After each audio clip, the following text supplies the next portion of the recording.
నాకు ధైర్యం లేదన్నా అంటే నేను ఒక మాట చెబుతాను. నేను మనకి అష్టదిక్కులు ఉన్నాయి. తూర్పు, పడమర, ఉత్తరం, దక్షిణం, ఇంకా ఆగ్నేయం, ఈశాన్యం, రకరకాల అష్టదిక్కులు ఉన్నాయి కదా.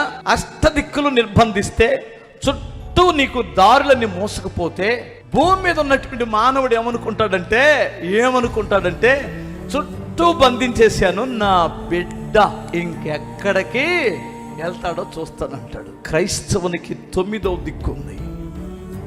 అదేమిటో తెలుసా? ఆకాశము నుండి వచ్చింది, అక్కడ నుండి సహాయం వస్తుంది. క్రైస్తవుడికి మరొక ద్వారం ఉంది. నువ్వు అనుకుంటున్నావేమన్నా నాకు అన్ని మార్గాలు మూయబడినాయి, నాకు ధైర్యం చెడక ఏం చెయ్యాలి, ధైర్యం చెడిపోక ఏం చెయ్యాలి? అన్ని మార్గాలు మూయబడితే ఆకాశ ద్వారం తెరవబడుతుంది. నమ్మిన వారు గట్టిగా స్తోత్రం చెప్పండి.